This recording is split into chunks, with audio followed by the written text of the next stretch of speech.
What you're about to see will change how you think about justice forever. A woman walks into Judge Caprio's courtroom, facing a $500 fine that could destroy your family, but when she reveals her secret, a secret so shocking it stops the entire courtroom dead in its tracks, Judge Caprio does something no judge has ever done before. By the end of this video, you'll witness 3 of the most emotional courtroom moments ever recorded, and I guarantee the third story will make you cry. But before we dive in, smash that subscribe button, because less than 3% of you watching are actually subscribed, and trust me, you don't want to miss what's coming next.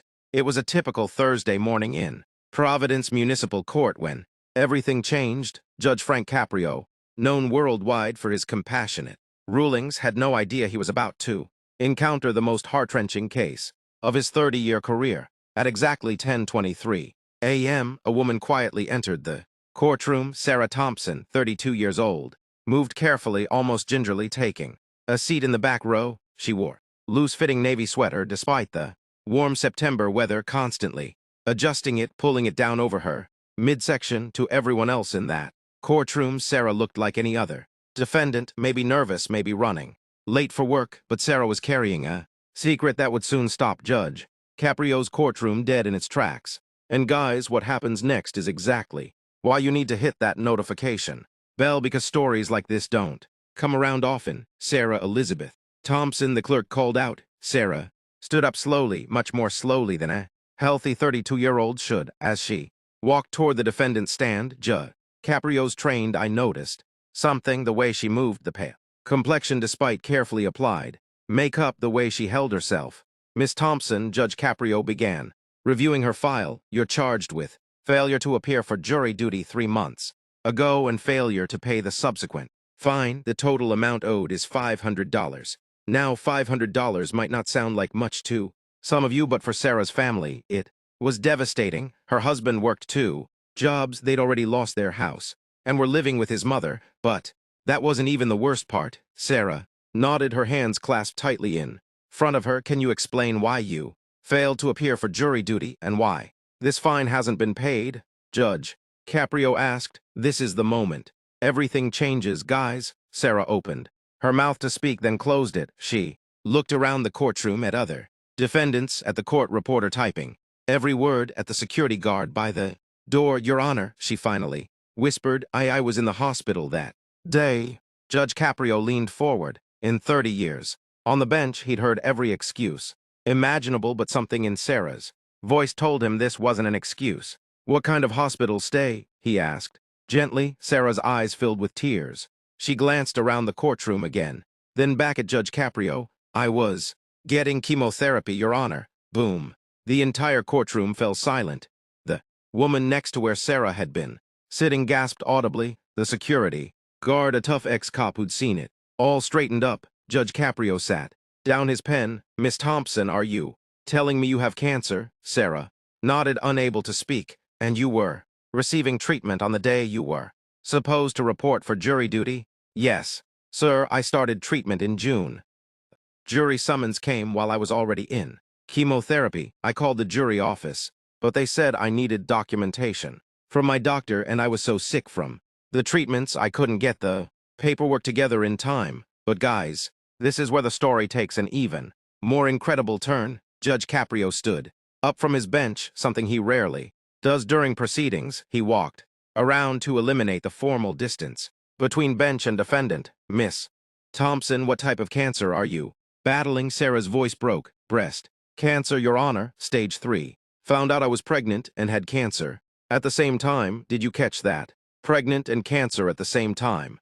The courtroom collectively held its breath. You were pregnant? Judge Caprio asked softly. I am pregnant, Your Honor. 8 months now. I've been doing chemotherapy while pregnant. My daughter, she's due in 3 weeks. And there it was, the secret Sarah had been carrying. Not just cancer, not just pregnancy, both, fighting for her life while growing new life inside her. Judge Caprio's eyes filled with tears. In 3 decades of seeing humans struggle, this stopped him cold. Miss Thompson, you are fighting cancer while pregnant, and you're worried about a jury duty fine. Sarah nodded, tears streaming. Your Honor, I can't afford the $500. My husband works 2 jobs, but the medical Bills, we've lost our house. We're living with my mother-in-law. I can't pay it. What Judge Caprio does.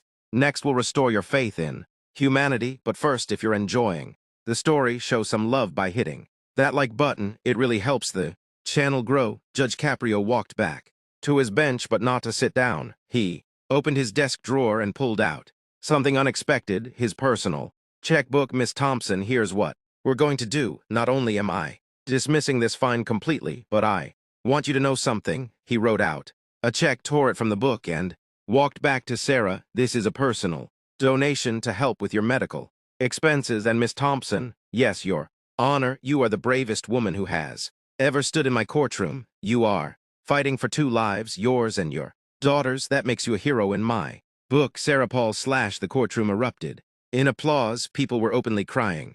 A man in the gallery stood up clapping. Then another. Within seconds, everyone was on their feet, giving Sarah a standing ovation. Sarah collapsed into sobs, overwhelmed by the kindness of strangers. But Judge Caprio wasn't done. Court clerk, get me the contact information for St. Joseph's Hospital Foundation and Rhode Island Cancer Society. Thoughtful.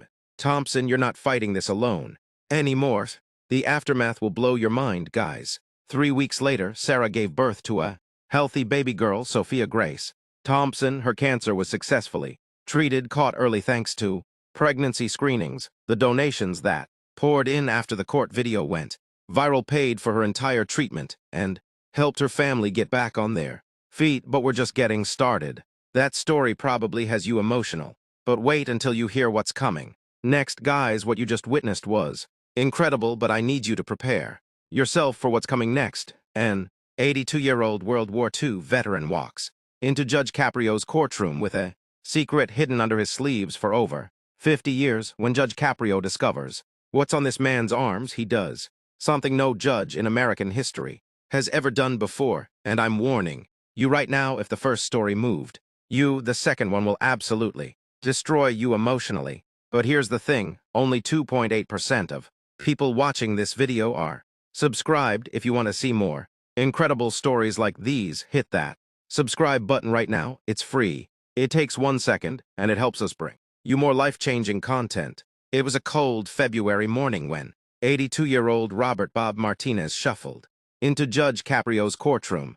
Bob moved slowly, aided by a walking cane, wearing a heavy winter coat. Despite the courtroom's warmth, he was there for a simple parking violation. $75 fine for parking in a handicap space without a visible permit. Seems straightforward, right? Wrong. What Judge Caprio was about to discover would leave the entire courtroom in stunned silence and change how we think about the sacrifices our veterans made. Robert Martinez, the clerk called. Bob slowly made his way to the defendant's stand.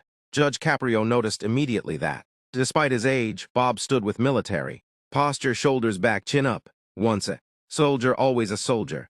Mr. Martinez, you're charged with parking in a handicapped space without displaying a handicapped permit.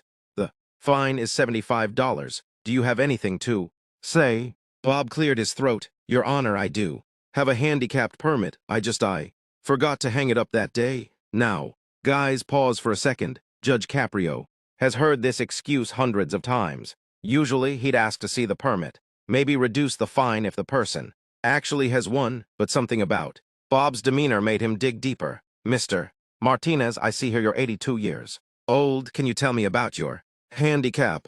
Bob hesitated. He looked down at his hands, then back up at Judge Caprio. I'd rather not discuss it, Your Honor. This is where Judge Caprio's legendary compassion kicked in. Instead of pushing harder, he softened his approach. Bob, may I call you Bob? I can see you're a proud man. You carry yourself like military. Did you serve? Bob's entire demeanor changed. His chest puffed out slightly. Yes, sir. United States Marine Corps 2 tour in Vietnam. The moment Bob said Vietnam, everything clicked for Judge Caprio. Vietnam veterans faced horrors that most of us can't even imagine, and many came back with invisible wounds that took decades to acknowledge. Thank you for your service. Bob, can you help me understand why you need the handicap permit? Bob was quiet for a long moment. The courtroom was completely silent. Your Honor, it's hard to talk about.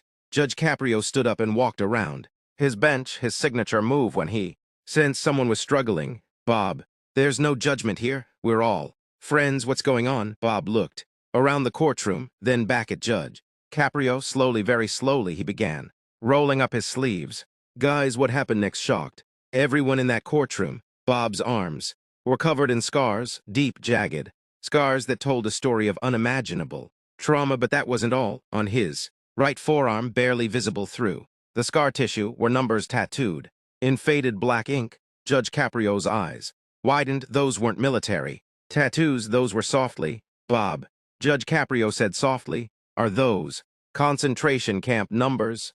The courtroom gasped collectively. Bob nodded, tears forming in his eyes. Yes, Your Honor, I'm a Holocaust survivor. Wait, what? I was born in Poland. When I was 8 years old, my family was taken to Auschwitz. My parents, my little sister, they didn't make it. I survived barely. After the war, I came to America, changed my name, joined the Marines to serve my new country. I never talked about the camps, not to my wife, not to my children, only my doctor knows. Because of these scars, Judge Caprio was speechless. The courtroom was dead, silent except for the sound of people quietly crying. Bob, you're not just a Vietnam veteran, you're a Holocaust survivor and a Vietnam veteran. Yes, sir, the handicap permit is because of nerve damage in my legs from experiments they did in the camp. Some days I can barely walk. This 82-year-old man survived the Holocaust as a child, came to America, served 2 tours in Vietnam, and never told anyone his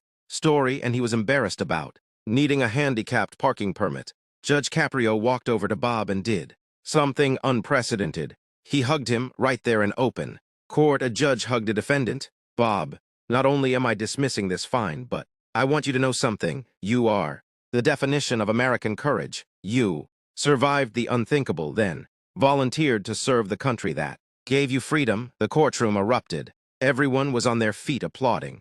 Grown men were crying. Court officers were wiping their eyes, but Judge Caprio wasn't finished. Court reporters stopped recording for a moment. What happened next wasn't officially recorded, but witnesses say Judge Caprio spent 20 minutes talking with Bob privately. He arranged for Bob to speak at local schools about his experiences and connected him with veteran support services he didn't even know existed. The video of this case, when it was finally released, went viral worldwide. Bob received thousands of letters from people thanking him for his service and his courage. But guys, I need to prepare you for story number 3, because what you're about to hear will break your heart and put it back together in the most beautiful way possible. Judge Caprio walked over to Bob and did something unprecedented. He hugged him right there in open court. A judge hugged a defendant. Thoughtful. Bob, not only am I dismissing this fine, but I want you to know something. You are the definition of American courage. You survived the unthinkable, then volunteered to serve the country that gave you freedom. The courtroom erupted. Everyone was on their feet applauding. Grown men were crying. Court officers were wiping their eyes, but Judge Caprio wasn't finished. Court reporters stopped recording for a moment. What happened next wasn't officially recorded, but witnesses say Judge Caprio spent 20 minutes talking with Bob privately. He arranged for Bob to speak at local schools about his experiences and connected him with veteran support services he didn't even know existed. The video of this case, when it was finally released, went viral worldwide. Bob received thousands of letters from people thanking him for his service and his courage. But guys, I need to prepare you for story number 3, because what you're about to hear will break your heart and put it back together in the most beautiful way possible. The final story I'm about to tell you involves a single mother who walks into Judge Caprio's courtroom with her young son. She owes money for unpaid parking tickets, but when Judge Caprio learns why she couldn't pay and what her little boy whispers to him, he makes a decision that will leave you sobbing. This story went so viral that it changed laws in 3 different states.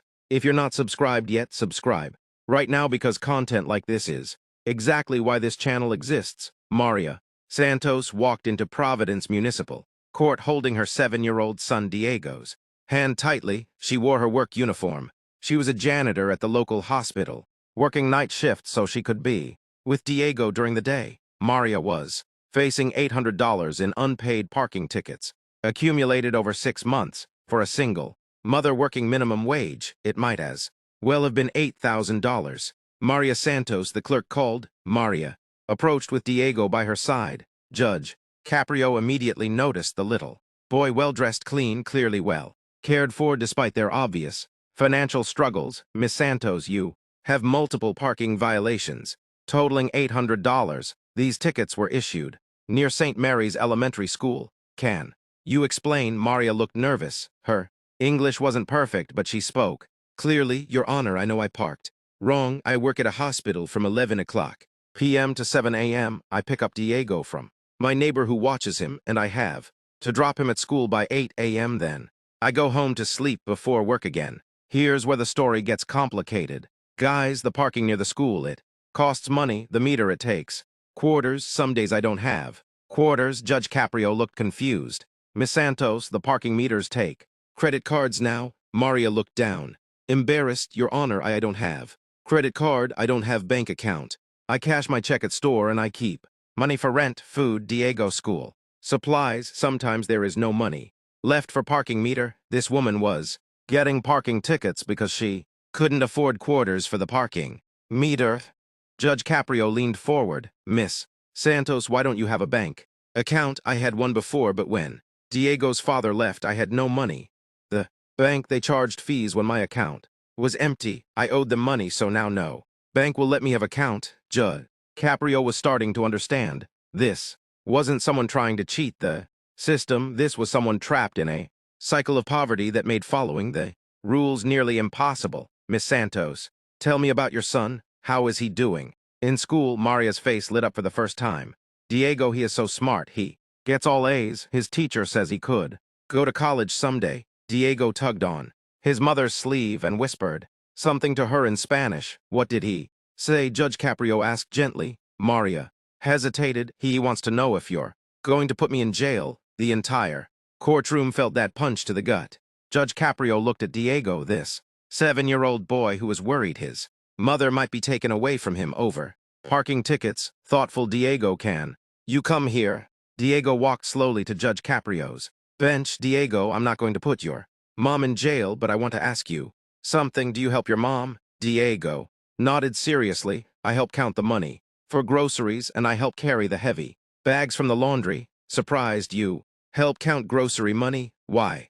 Because Mama sometimes forgets how much things cost when she's tired from work. Judge Caprio realized the 7-year-old was helping his mother manage their finances because she was so exhausted from working nights and caring for him during the day. Thoughtful Diego, what do you want to be when you grow up? Judge like you, but a nice judge who helps people. The courtroom was silent, except for the sound of people crying. Judge Caprio looked at Maria. Miss Santos, here's what we're going to do. I'm dismissing all these fines, but more importantly, I want to help you break this cycle. He turned to his court clerk. Please get me the contact information for First Community Bank.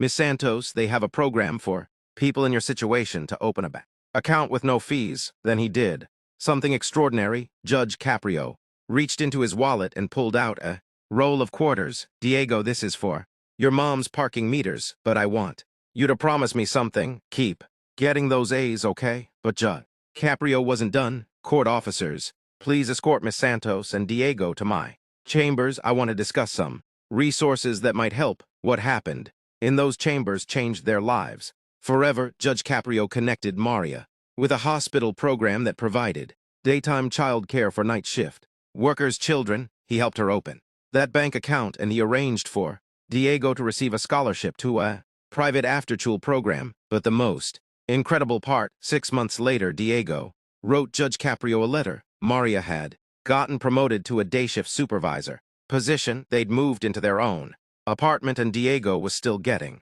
all A's. The letter ended with, Judge Caprio, you didn't just help my mom with parking tickets, you gave us hope. I still want to be a judge like you someday. Thank you for showing me what kindness looks like. Guys, what you just witnessed in these 3 stories is the power of compassion in action.